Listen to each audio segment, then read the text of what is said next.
नमस्कार साथियों, आज फिर आपको MS लोनिका टीचिंग इंस्टीट्यूट में सभी छात्र व छात्राओं को स्वागत है।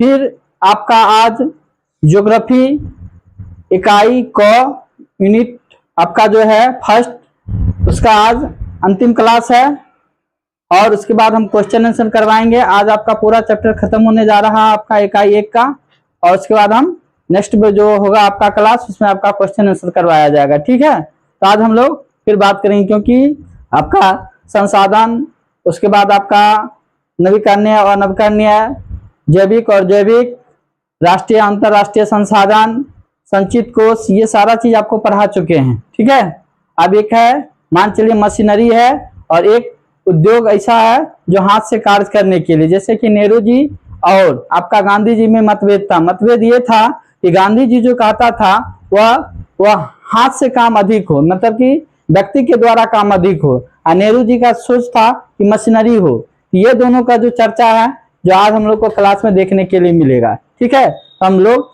नेक्स्ट पर ध्यान देंगे। तो अब हम लोग आगे यहाँ पर आपका हेडिंग जो दिया हुआ है, गांधी जी से मजा लेते हैं हम लोग। बड़ा मजा आएगा क्लास में, क्योंकि गांधी जी के बारे में और गांधी जी का छोटा छोटा बच्चा गांधी जी के बारे में जानते हैं, इसलिए आज का क्लास मजेदार होने वाला है, इसलिए ध्यान देना है। कहता है संसाधन के संरक्षण। संसाधन का संरक्षण मतलब बचाव की बात किया जा रहा है यहाँ पर आपको। ठीक है ना, संसाधन के संरक्षण की बात किया जा रहा है, बचाव की बात किया जा रहा है, संसाधन के संरक्षण की बात किया जा रहा है आपका। कहता है संसाधन के संरक्षण। आइए हम लोग संसाधन के संरक्षण हेतु अंतरराष्ट्रीय स्तर पर, अंतरराष्ट्रीय स्तर का मतलब होता है विश्व लेवल पर। अंतरराष्ट्रीय स्तर पर का अर्थ हुआ कि विश्व लेवल पर संसाधन के संरक्षण हम बचाव जो है विश्व लेवल पर अनेक सम्मेलन हुए हैं। मतलब जो संसाधन के संरक्षण है, संसाधन के बचाव के लिए विश्व लेवल पर अंतरराष्ट्रीय स्तर पर अनेक सम्मेलन हुए हैं। ठीक है, जो सर्वप्रथम 1968 में क्लब ऑफ रोम में ने इसकी वकालत की थी। देखिए, अंतरराष्ट्रीय जो सम्मेलन हुआ था इसके लिए, तो संसाधन के सर्वेक्षण के लिए, तो याद रखिएगा ये जो हुआ था इस सर्वप्रथम, याद रखिएगा सर्वप्रथम, ये अंडरलाइन करते हैं, ये अंडरलाइन वाला को याद रखिएगा। इस चीज को याद रखने के लिए हम अंडरलाइन कर रहे हैं, जो वेरी वेरी इंपॉर्टेंट होने वाली है आप लोगों के लिए क्लास के लिए। अगर इसको आप नोट बनाइएगा तो नोट में इसको भी आप अंडर कर लीजिएगा। सर्वप्रथम, क्योंकि ऑब्जेक्टिव में जो होता है ना आपका लैंग्वेज नहीं पूछा जाता है, आपका जो होता है पॉइंट पूछा जाता है, इसलिए पॉइंट को आप लोग याद रखिएगा और एक वन लाइनर क्वेश्चन की तरह बना लीजिएगा, जो आपका 10th में ऑब्जेक्टिव में शुद्ध साथ देगा, ये सब साथ देगा। आगामी कंपटीशन का एग्जाम में बैठिएगा तो उसमें भी आपको काम देगा। तो सर्वप्रथम 1968 इसमें क्लब ऑफ रोम ने इसकी वकालत की थी, किसका? अंतरराष्ट्रीय संसाधन संरक्षण के सम्मेलन के लिए। उसके बाद आगे हम लोग आते हैं, एक पुस्तक है बहुत ही अच्छा है, स्मॉल इज ब्यूटीफुल, याद रखिएगा, स्मॉल इज ब्यूटीफुल। देख लिए, पुस्तक का नाम है स्मॉल इज ब्यूटीफुल। आपसे पूछा जाएगा स्मॉल इज ब्यूटीफुल पुस्तक के किसने लिखे हैं? 1974 में लिखा गया। कब लिखा गया? 1974 ईस्वी में। और लिखने वाला शमशेर, क्या नाम है उसका? शमशेर, नोट कर लीजिएगा। Small is beautiful, small is beautiful, small is beautiful पुस्तक का लेखक शमशेर है। कब लिखे थे? तो 1974 ईस्वी में। इससे संबंधित है गांधी जी के विचार जो है, गांधी जी के विचार आपका प्रकाशित कह रहा है कि आयोग द्वारा प्रस्तुत 1987 में प्रतिवेदन भी संसाधन संरक्षण के संबंध में विश्व जगत की दृष्टि से कारगर सिद्ध हुआ। इसमें कहता सतत विकास, ठीक है ना, कहता सतत विकास मतलब सस्टेनेबल डेवलपमेंट की संकल्पना के साथ साथ संसाधन पर बल दिया गया है। कहता इसी रिपोर्ट के बाद में हमारा साझा भविष्य, आवर कॉमन फ्यूचर, तो आवर कॉमन फ्यूचर का अर्थ हुआ हमारा साझा भविष्य, आवर कॉमन फ्यूचर, यानी शीर्षक से। उसके बाद है कि दस्तावेज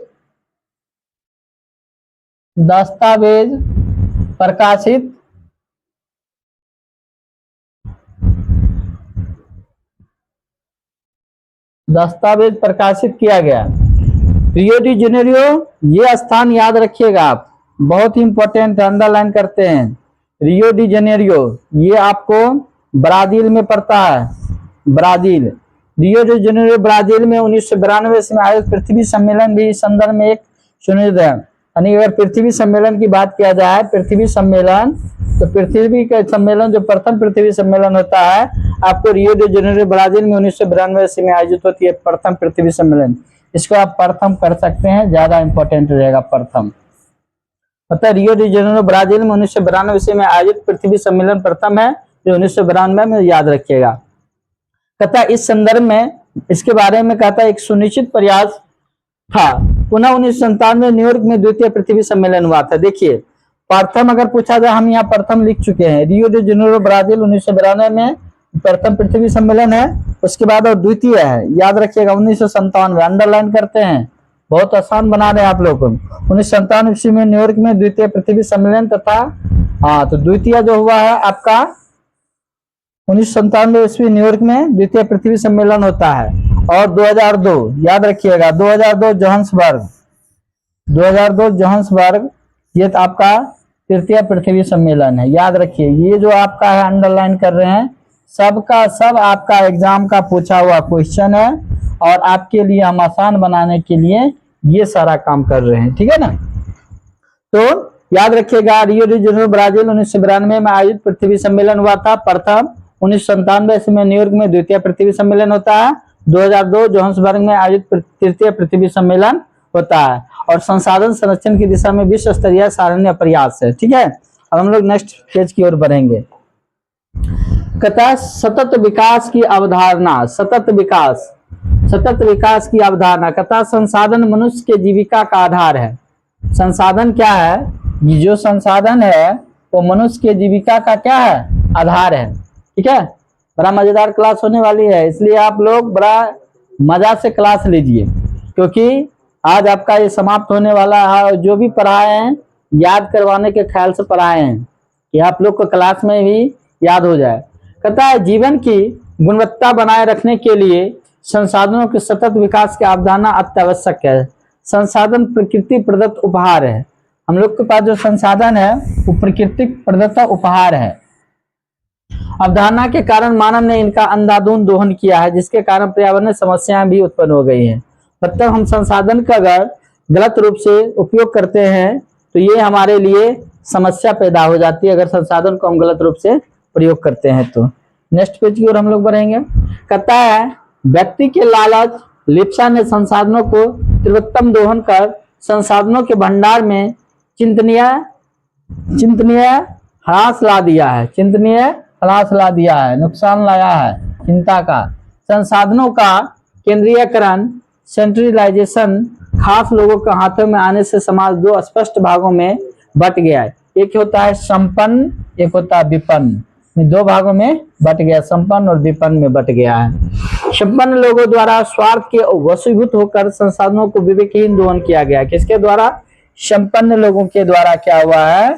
संसाधनों को स्वार्थ के रूप में विवेकहीन मतलब बुद्धिहीन काम किया गया। विवेकहीन मतलब जो जिसके पास, कहने का मतलब जो संपन्न व्यक्ति है अपने स्वार्थ में आकर क्या किया है? संसाधनों को विवेकहीन दोहन किया है, जिससे विश्व पारिस्थितिक में घोर संकट की स्थिति उत्पन्न हो गई है। कहता है भूमंडलीय तापन, ओजोन को अगर बात किया जाए तो इसका अनुसूत्र O3 होता है, ये भी पूछा जाता है, याद रखिएगा। भूमंडलीय तापन, ओजोन का हो जाता है अनुसूत्र O3। 6 पर्यावरण प्रदूषण, मृदाक्षरण, भूमि विस्थापन, अम्लीय वर्षा, असमय ऋतु परिवर्तन जैसी परिस्थितिक संकट पृथ्वी पर व्याप्त सभ्यता और संस्कृति के निगल जाने को तैयार है। अगर इन स्वार्थी तत्वों या देशों द्वारा अनवरत विद्रोह चलता रहा तो पृथ्वी का जैव संसार विनाश के आघोष में समा जाएगा।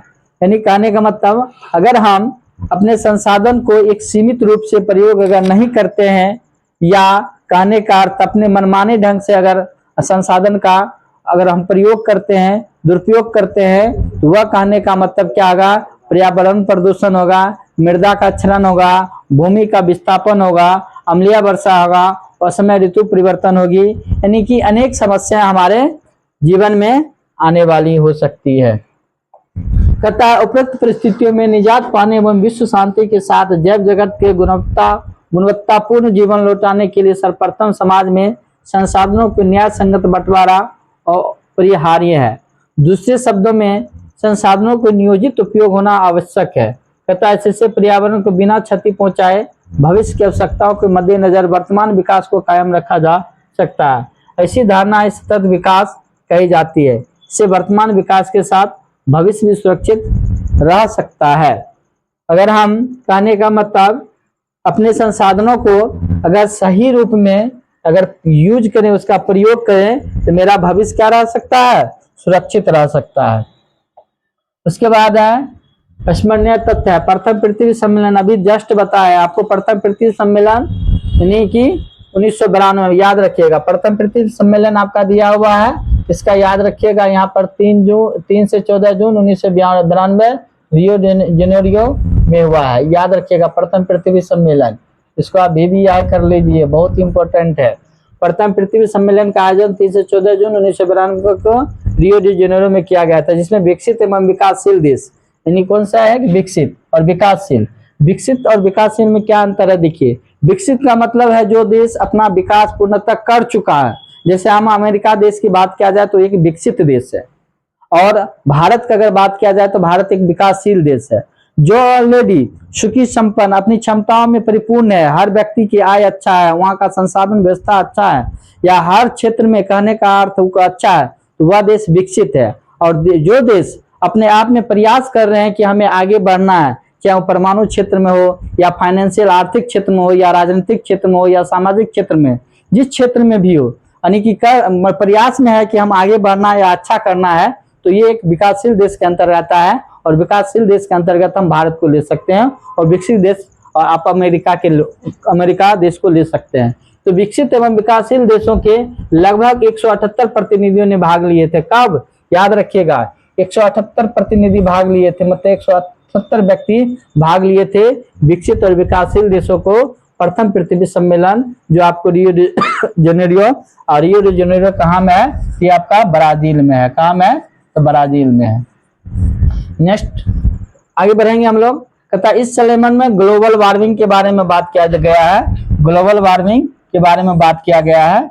किसके, ग्लोबल वार्मिंग, मतलब ग्लोबल वार्मिंग होता है कि अगर हम पेड़ पौधों का अधिक मात्रा में अगर काटेंगे तो CO2 की मात्रा जो बढ़ जाएगा, और CO2 की मात्रा अधिक हो जाने से क्या होगा, हम लोग को नुकसान पहुंच सकता है।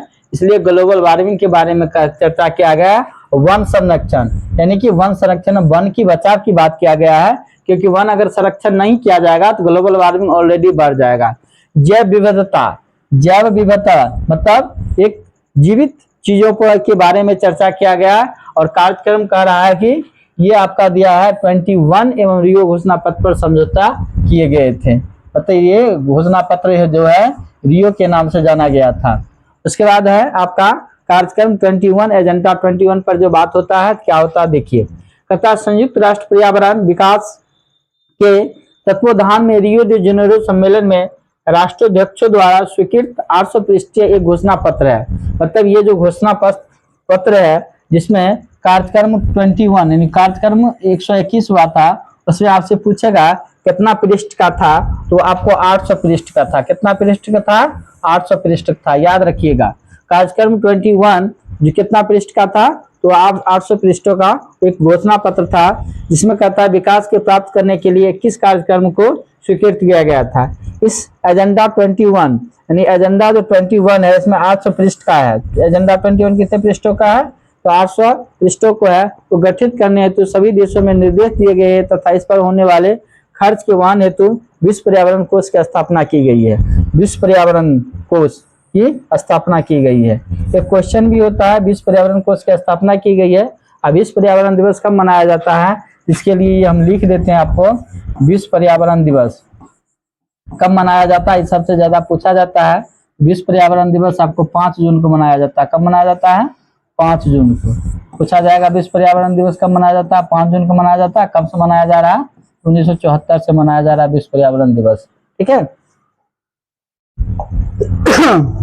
तो हम लोग नेक्स्ट करेंगे द्वितीय पृथ्वी सम्मेलन। हम लोग प्रथम पृथ्वी सम्मेलन पढ़ लिए थे 1992, ठीक है ना, रियो डी जेनेरो ब्राजील में। और हम लोग आए हैं द्वितीय पृथ्वी सम्मेलन का आयोजन 23 से 27 जून 1997 को न्यूयॉर्क में होता है। प्रथम सम्मेलन मतलब ये आपका द्वितीय सम्मेलन है जून 1957 में न्यूयॉर्क में। प्रथम सम्मेलन के कथा मूल्यांकन के लिए 5 वर्ष के बाद आयोजित हुआ था। इसे +5 सम्मेलन भी कहा जाता है। यानी याद रखिएगा, आपसे अगर पूछा जा सकता है +5 सम्मेलन किसे कहा जाता है, तो +5 सम्मेलन किसे कहा जाता है, इसके लिए आप आंसर दीजिएगा। मतलब इसके लिए +5 सम्मेलन किसे कहा जाता है, तो पृथ्वी सम्मेलन का जो दूसरा भाग है, पृथ्वी सम्मेलन का जो दूसरा भाग है वह आपका +5 सम्मेलन कहा जाता है, क्योंकि प्रथम सम्मेलन आपका 1992 होता है और दूसरा जो होता है 97 होता है। यानी 5 वर्षों के जो बाद जो आयोजित होती है, 5 वर्षों के बाद आयोजित होने की वजह से इसको +5 सम्मेलन भी कहा जाता है। किसे? द्वितीय पृथ्वी सम्मेलन को +5 सम्मेलन भी कहा जाता है। चलिए आगे हम नेक्स्ट ध्यान देंगे, क्योटो सम्मेलन। क्योटो सम्मेलन आपका दिया है दिसंबर 1997 में पृथ्वी को ग्लोबल वार्मिंग से बचाने के लिए जापान के क्योटो में सम्मेलन में आयोजित हुआ। कहाँ हुआ? जापान के क्योटो। याद रखिएगा, क्योटो सम्मेलन कहाँ हुआ था? जापान के क्योटो में। कहाँ हुआ था? किसके लिए हुआ था? ग्लोबल वार्मिंग के लिए। किससे चर्चा का विषय क्या था? Global warming. और दिसंबर 1997 की बात है, दिसंबर 1997 क्योटो सम्मेलन। याद रखिएगा क्योटो सम्मेलन। तो क्योटो सम्मेलन में याद रखिएगा दिसंबर 1997 में पृथ्वी को ग्लोबल वार्मिंग के बारे में बचाने के लिए जापान के क्योटो में सम्मेलन आयोजित हुए थे, जिसमें 159 देश भाग लिए थे। कितना देश भाग लिए थे? 159 देश भाग लिए थे। जैसे उसमें आपका 178 देश भाग लिए थे, उसी प्रकार इसमें 159 देशों ने भाग लिए हैं। तथा इसमें 6 गैसों का जिक्र किया गया है। इसमें CO2 है, कार्बन डाइऑक्साइड है, मीथेन है, N2O, नाइट्रस ऑक्साइड है, HFC है। उसके बाद आपका फ्लोरोकार्बन है, सल्फर हेक्सा क्लोराइड है। ग्लोबल वार्मिंग के लिए जिम्मेदार मानते हुए इसके उपयोग में कटौती पर सहमति बनी, जहां यूरोपीय संघ ग्रीन हाउस गैसों को उत्सर्जन में 8%, संयुक्त राज्य अमेरिका 7%, जापान 6% कटौती में सहमत हुए। हाँ, एक चीज और क्वेश्चन बनता है कंपटीशन के दृष्टिकोण से कि कौन सा ऐसा देश है जहां मतलब CO2 की मतलब अधिक मात्रा प्रयोग किया जाता है, ग्रीन हाउस गैसों का उत्सर्जन अधिक होता है। तो ये आपका जो मात्रा में है आपका संयुक्त राज्य अमेरिका जो 8%। कौन है? संयुक्त राज्य अमेरिका, जो CO2 गैस की मात्रा में सबसे अधिक है, ग्रीन हाउस गैस के रूप में उत्सर्जन में सबसे अधिक है। अमेरिका आपका संयुक्त राज्य अमेरिका जो 8% है, 7% आपका जापान है, 6% कटौती पर सहमत हुए। इसे कहता है मॉन्ट्रियल समझौता। इसे किस सम्मेलन का नाम रहता है? मॉन्ट्रियल समझौता, जो 1987 का विस्तार भी माना जा सकता है। इस सम्मेलन में विश्व पर्यावरण सम्मेलन या ग्रीन हाउस सम्मेलन के नाम से भी जाना जाता है। यानी विश्व पर्यावरण सम्मेलन, याद रखिएगा, विश्व पर्यावरण सम्मेलन या ग्रीन हाउस सम्मेलन के भी नाम से इसको जाना जाता है। क्योटो सम्मेलन में 159 देश भाग लिए थे। इसमें जिसको अंडरलाइन कर दिए हैं तो सबको याद कर लीजिएगा, बहुत ही इंपॉर्टेंट है। नेक्स्ट और आखिरी आपका ये पेज है इकाई क का ज्योग्राफी क्लास 10th का। उसके बाद जो नेक्स्ट क्लास होगा आपका सब्जेक्टिव ऑब्जेक्टिव करवाया जाएगा। यानी क्लास का एक एक निचोड़ करके आप लोगों को समझा को क्लास को पूरा करवाया जाएगा। करा कि तृतीय पृथ्वी सम्मेलन का आयोजन 10 वर्ष बाद 26 अगस्त से 4 सितंबर 2002 में जोहान्सबर्ग में आयोजित हुआ था। याद रखिएगा, यानी कि तृतीय पृथ्वी सम्मेलन का आयोजन 10 वर्ष बाद 26 अगस्त और 4 सितंबर 2002 में जोहान्सबर्ग में आयोजित हुआ था। याद रखिएगा, पहला हुआ था 5 वर्षों के बाद, यानी पहला 1992 में, दूसरा 1997 में और तीसरा आपका 2002 में होता है। याद रखिएगा, मुझसे लिख भी देंगे, लेकिन याद रखिएगा आप जिसे बुक मंडा आती है आपका अंडरलाइन कर रहे हैं वैसे लिख भी देंगे आपको, ठीक है। सितंबर 2002 में जोहान्सबर्ग में आयोजित हुआ। इस सम्मेलन में पर्यावरण संबंधी 150 धाराओं पर विश्व स्तरीय सहमति तैयार करना था। कितना धारा था? 150 विश्व स्तरीय सहमति तैयार करना था, तथा इस सम्मेलन का कोई परिणाम नहीं निकल सका। इस सम्मेलन में विश्व के विभिन्न देशों के लगभग 2000 प्रतिनिधियों ने भाग लिए थे। देखिए, विश्व के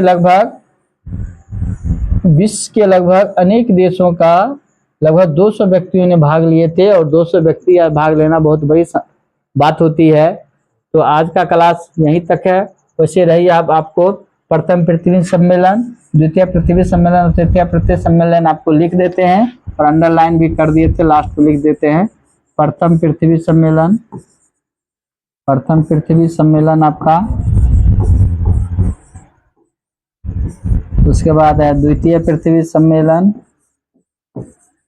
द्वितीय पृथ्वी सम्मेलन, द्वितीय पृथ्वी सम्मेलन। इसे अंडरलाइन कर चुके हैं हम आपका क्लास में, फिर भी हम चाहते हैं एक जगह कर दे आपको। तृतीय पृथ्वी सम्मेलन, कोई ना कोई सम्मेलन आपसे पूछा जा सकता है, ठीक है, इसलिए तीनों का हम लोग अध्ययन कर लेंगे। तो प्रथम पृथ्वी सम्मेलन आपका 1992 का होता है। कहाँ पर होता है? 1992। उसके बाद आपका 1997 का होता है, याद रखिएगा 1997 का होता है, तो 5 वर्षों के बाद होता है 1997, इसलिए इसको +5 सम्मेलन भी कहा जाता है। क्या कहा जाता है? +5 सम्मेलन, +5 सम्मेलन भी कहा जाता है, +5 सम्मेलन भी कहा जाता है, क्योंकि 5 वर्षों के बाद होता है। उसके बाद है आपका तृतीय पृथ्वी सम्मेलन, यह आपका 2002 में होता है।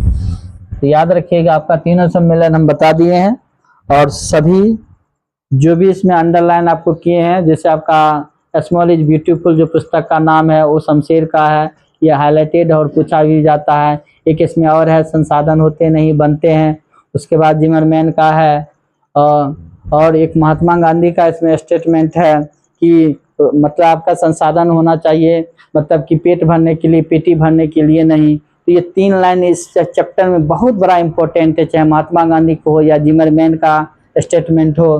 तो ये सब जो आपका स्टेटमेंट है, या स्मॉल इज ब्यूटीफुल शमशेर का हो पुस्तक का नाम, ये 3 जो लाइनें हैं बहुत ही आपके एग्जाम में बहुत इंपॉर्टेंट है। तो मुख्य जो बातों है उसे आपको नोट कर लेना है, और नोट करवा दिए हैं, इसलिए ज्योग्राफी जहाँ तक का हमें लगा आपको पूरा निचोड़ बता दिए हैं, और आप और अच्छा से अध्ययन कीजिएगा तो और अच्छा कर पाइएगा। और साथ साथ हम आपका ऑब्जेक्टिव आंसर करवा देंगे, सब्जेक्टिव करवा देंगे, यानी फुल एंड फाइनल क्लास को समाप्त करते हम लोग चलेंगे। तो आप लोगों का क्लास अच्छा लगता है तो अधिक से अधिक अपने मित्रों के पास वीडियो को शेयर करें, ताकि वो भी इस फ्री यूट्यूब क्लास का लाभ ले सके, और आप भी आगे बढ़िए और अपने दोस्तों को आगे बढ़ाइए। इसी के साथ जय हिंद।